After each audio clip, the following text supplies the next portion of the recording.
Hey y'all, Sidison here. Welcome back to another video. Cars. You either love them or you hate them. Me personally, I would say I'm in the love category, the former. I don't know, because ever since I was like 6, or ever since I was a really young boy, I've been exposed and fascinated by them. Engineering wise, technical, watching movies, TV shows, and even collecting toys and models. Yeah, so in a way, I guess I'm kind of a car nut myself, but even then, I think there's something we all can hopefully agree on. Everything's kind of just gotten bigger, and not in a good way. Humans have gotten bigger and fatter, inflation's gotten bigger, and also our vehicles have just gotten bigger. You know, our trucks, SUVs, crossovers, and today we're gonna talk about it, you know. Hopefully, y'all enjoy it. It's another video essay. Yep. And it's gonna be a long one, so hope y'all enjoy this video. Leave a like if y'all enjoy it, subscribe, and maybe comment on what y'all want to see. Maybe some positive, negative, constructive, anything. Just isn't, hopefully just not anything like, you know, like toxic or something, but also just what y'all think about it. So yeah, let's get into the video. Now, what do I mean by big car syndrome? Well, I like to say it as the increasing amount of SUV and trucks on the road, along with the increase of their size, width, height, weight. I mean, also the whole increase of crossovers, which in fact, I think like 20 years ago just didn't exist. Like 20 to 25 years ago, the whole idea and concept of crossovers just didn't exist. But now they're literally everywhere. Like I cannot go like 5 minutes without seeing a crossover on the road. Like that's what I'm meaning. Like, and I understand, you know, a lot of it comes down to like modern consumer preferences, you know. Many people just consider these larger SUVs, trucks, and crossovers as just safer and more protective, which I'll get into. That is not always the case. Also usually trucks and SUVs tend to offer increased cargo space, although that isn't always the case, and also most people just end up not really using that cargo space, if you like think about it. But I think one of the primary reasons is just the height, like the increased height. You're basically like a car on stilts, and that kind of just gives them like a dominance or the king of the road, and which is kind of the reason why literally everybody's trying to have their vehicles higher than the next vehicle, even if that means you're gonna run over like 10 children on the school zone because you didn't see them.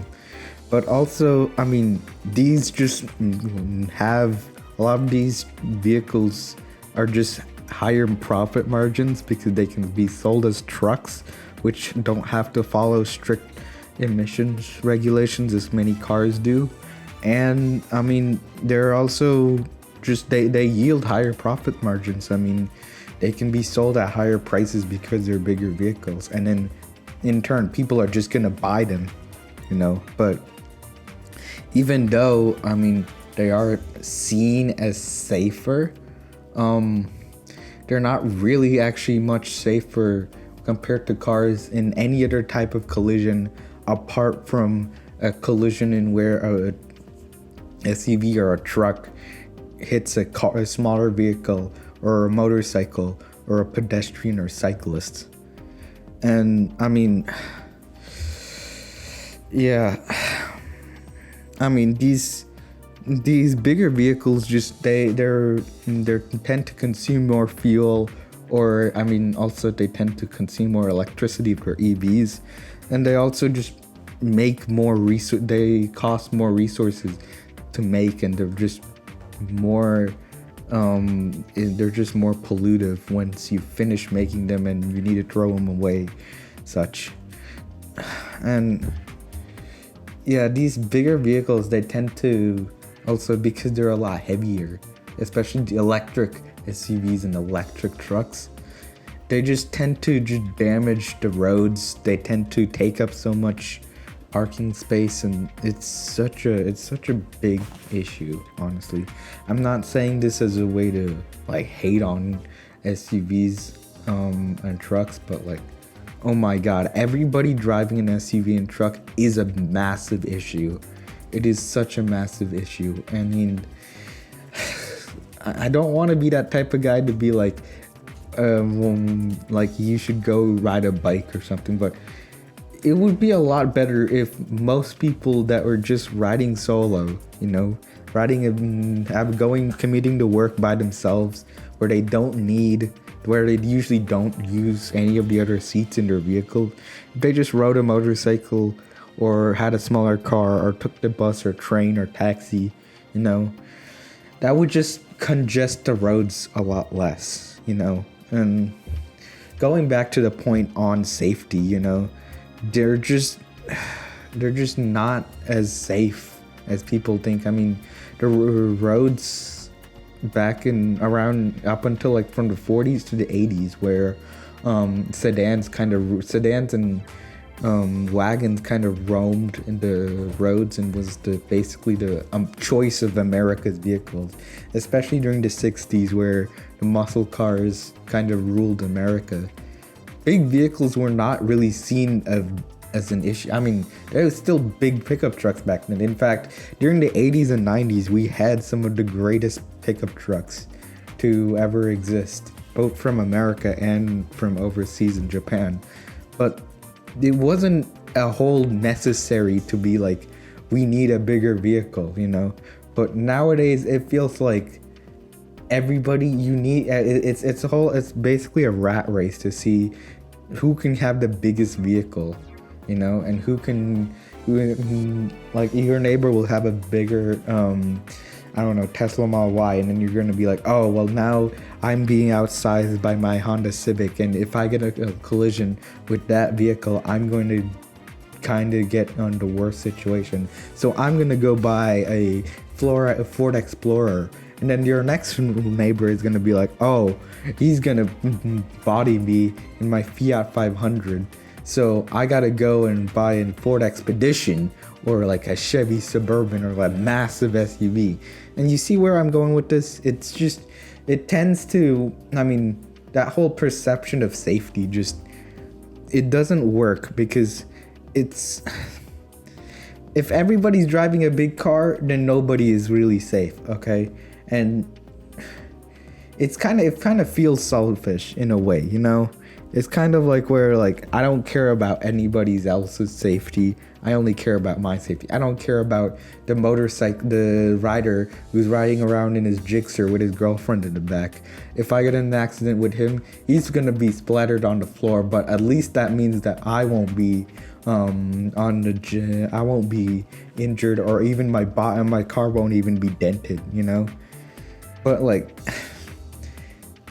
it's like, if it doesn't feel safe trying to walk your kids to school when you know that there's parents who go around in big ass Chevy Suburbans, you know, driving around driving around on their phones. And that's also, it seems to be backwards, in fact, where people that drive bigger cars just tend to not be as, you know, attentive. I've seen a lot of people just, you know, rely on the safety features that the vehicle has, you know, driving distracted, texting while driving, and they're just like, well, it's fine, because if I get into an accident, it's not going to be a big of a deal. But it is going to be a big of a deal to everybody else, you know?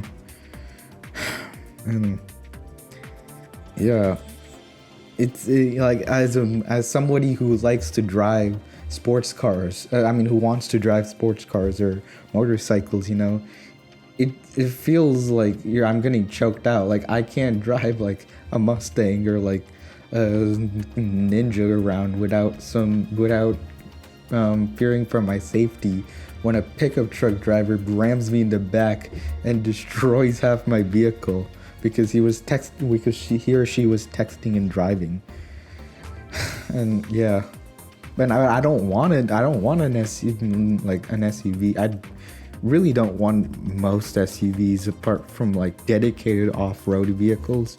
I'll get to that in a bit, but yeah, it kind of feels selfish where, you know, it's like, I'd say safer for me, but it's not going to be safer for the guy I'm going to ram in the back and who might possibly lose their life, you know.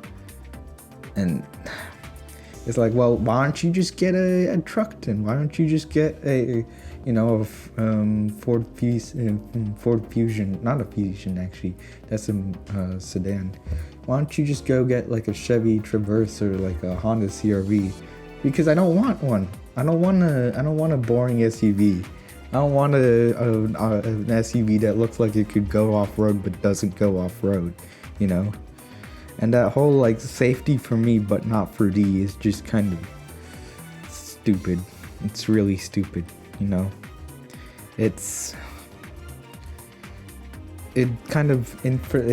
makes it so where you just don't care for the other people and just really, in fact, just end up being worse drivers.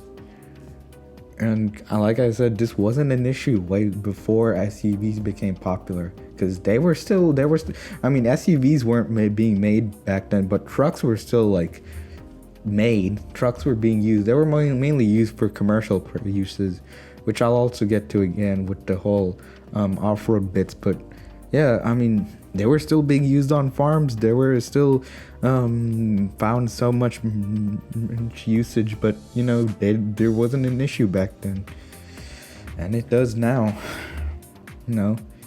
And it also doesn't make sense for the environmental section, because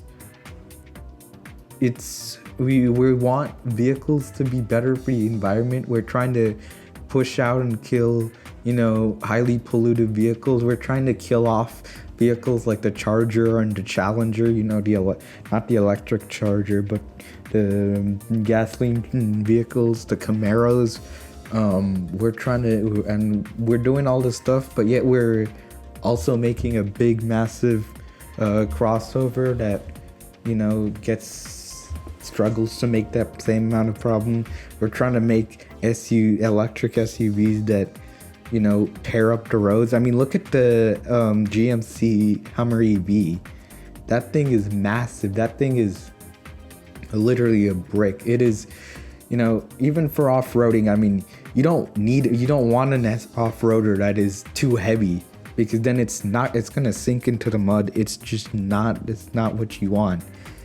But with these electric vehicles, I mean, all those batteries, you need more batteries to power, to have the same level of, you know, electrical charges to the similar sedan like a Tesla 3 or you know, that kind of sedan. But they're just bigger, and because people just want an SUV and crossover, but they don't tend to have better aerodynamics, because, I mean, again, like I said, looking backwards, you didn't really need to have better aerodynamics on trucks, because they weren't usually going to go off on the highway. You know, they're going to usually be slow and used mainly to crawl over dirt and stuff. Again, I'm going to get back into that soon, but yeah, it doesn't make for good aerodynamics, for fuel economy, or electrical E-range. It damages the roads to where you're going to need more maintenance to fix all these roads that these trucks and SUVs tear up. And it's using, you know, it's going to even use way more materials for an electrical SUV. I mean, you don't, like, already there's already controversy about the whole mines for electric vehicles. An electric SUV, like a model, I think it's Model Y or the Model X, those are big vehicles. And again, the Hummer EV. I really like the Rivian trucks and SUVs, but unfortunately they do also fit in the same category, even if I like them. But yeah, they consume way more resources for most people that don't even need an SUV and truck.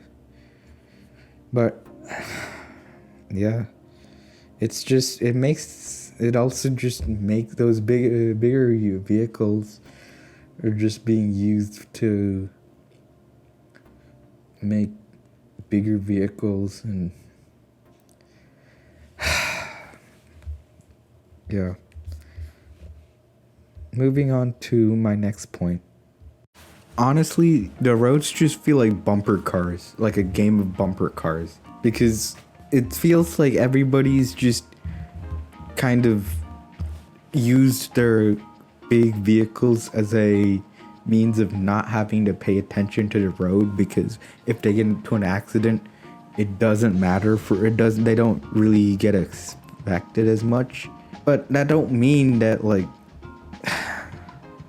it don't mean you can drive while you're texting, or just like be aggressive, or have a false sense of security almost. Like, despite the fact that a lot of these vehicles are bigger, a lot of people just tend to use that as an excuse to not learn how to drive well, or learn how to do defensive driver, or even try to look both ways before taking a turn, or even checking your blind spots before turning into another lane. Like, a big car does not make you impervious to stupid mistakes. You have to pay attention while driving. And unfortunately, it seems like a lot of people just seem to not really be better drivers, even though they're getting bigger vehicles, which just doesn't make the roads any more safer. And there is just a decline in just like people's driving skills. Obviously, I mean, I wouldn't say all car guys are just better drivers, because there are some mainly BQ drivers and clapped out sad boys, but most car guys I know tend to drive way better. Car girls too. I mean, people who are interested in driving obviously are going to drive better. That's a given fact. But it feels like when it comes to even like the average driver, there's just a decline in the driving skill, and just makes the roads just be a giant bumper car game. But okay, I've kind of pissed off a lot of big like truck guys and a lot of the off-road community, but like, even an increase in SUVs and trucks is not really also a good thing. And let me explain, okay? Hear me out, okay? For most of my life, I've lived here down in the south, and here down south, there is a massive truck culture and a massive SUV culture. I mean, there is literally trucks everywhere. Where trucks are basically like ingrained. But even then, like, a lot of these modern trucks and SUVs they don't seem to be the same. They don't seem to have the same capabilities. They don't seem to have the same abilities of being able to go off-road. A lot of these trucks and a lot of these SUVs, they look like they could go off-road, but most of these are just front-wheel drive automatics without any sort of off-road ability. And it's just like you've taken the off-road ability out of the off-roader. And a lot of trucks now are starting to come with smaller and smaller beds. What's the point of that? I mean, you have a truck bed to like be able to store a lot of stuff. I know obviously like a lot of people, you aren't obviously just gonna always you use it to store boxes, or I mean, unless you're a construction guy, but most people, even for recreation, usually you'll throw a rifle back there, or you'll throw a fishing hook, or you'll throw at least bigger stuff, whether it's tents and camping equipment or any outdoor items, or even dirt bikes and motorcycles. But I mean, these trucks they seem to have smaller and smaller beds to where you can't even fit as much as you used to back in older trucks. And I mean, even looking at trucks like the Ford Maverick, I mean, it's a pretty nice truck, but it just kind of feels like an SUV that has a bed, like a crossover that has a bed, not even like a full off-road SUV. And it just kind of removes the remaining soul that usually off-roaders have. I mean, I'm a massive off-roader guy. I really like when SUVs come with four-wheel drive, mechanical four-wheel drive, and locking differentials, and all that stuff that lets you climb rocks and go off-road and kind of do this stuff. Even with the background footage that you're seeing right now. But I mean, there's more and more SUVs, but there's less and less off-roadability in each of these SUVs. I mean, there's barely any, and most of the SUVs I do like are off-roaders. Man, it's kind of sad. I mean, Chevy's new Trailblazer, it's not new, but Chevy's Trailblazer is not even like a comparison or even like a sequel or anything to the old Trailblazer. It doesn't have much off-roadability. A lot of these are not, they feel like a compromise where they're just like built for the pavement, and obviously it's kind of indicative of the market. I mean, obviously most people just wanted the benefits that come with an off-road, like a taller vehicle that you'd find in an off-roader, but they don't want, they're never gonna use it. Most people usually never use it. I mean, if I had an off-roader, I'd want to go through the process of just trying to use it. I'd find places to kind of put it into the mud, but I know most people, they want their vehicles to, be clean. They'll never take it off-road. My dad, he has an SUV. He will cry whenever he goes on a gravel path, which is kind of stupid considering it has plastic cladding all over the bottom to make that is usually put on off-road vehicles so that they don't, the paint doesn't get nicked, because there's the whole, scratches and stuff. But it just looks like an off-roader, but like it doesn't work. It doesn't work as an off-roader. You can't. It gets stuck. It's sometimes even less practical than sedans. I mean, I think you could get it in WRX or a older Mitsubishi Evo, and then they could clap these crossovers that look and want to act like SUVs, and I mean want to act like off-roaders. They look rugged, they look all of this, but they just don't, and it's so stupid, for me at least. And trucks, I mean, bro, I miss the old compact trucks we used to have, the Chevy S10s, the GMC Cyclones, Ford Rangers, Nissan hard bodies, the older Toyota Hilux pickup trucks. Those are trucks that are the size of cars, like sedans, but they have truck capabilities. It's like the complete opposite. And a lot of the successors for these models, like the Colorado and the new Ranger and Tacoma, they're basically the size of the mid-size SUVs of that generation. Like the new Colorado would basically be around the same size as a C10 of the 90s or 2000s. I mean 90s or 80s. And it's just, come on, like, why?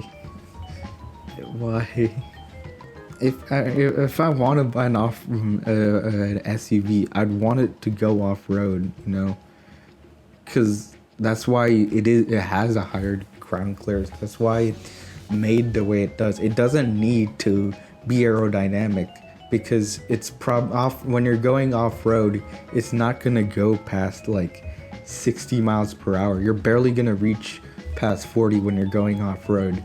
Like as a result, you don't need a lot of these older SUVs. Their first generations were very boxy because there was no need to be aerodynamic. There was no need to, you know, sculpt the body for through wind tunnels and stuff because they're not gonna go that fast.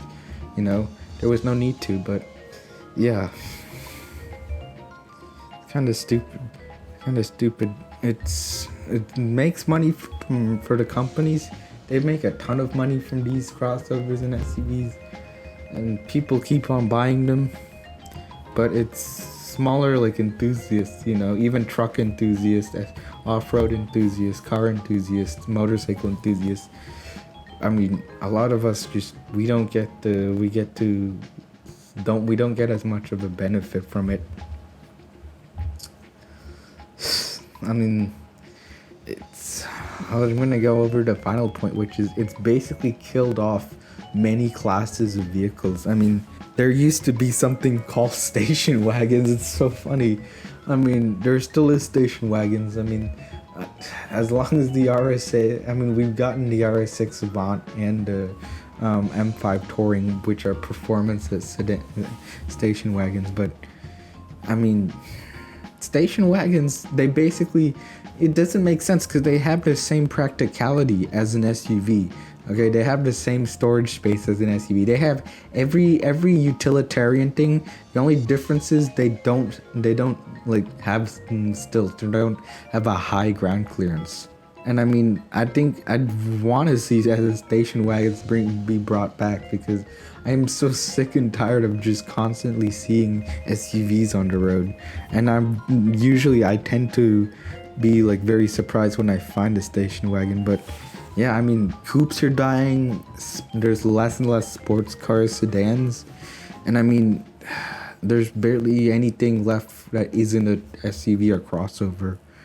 And I mean, even outside of it, I mean, it's more dangerous for motorcyclists, like I said, cyclists, and also, pedestrians. So I think I've been rambling long enough. I think this video essay has kind of made its mark. But yeah, I hope it changes. Hope it does, but only time will tell.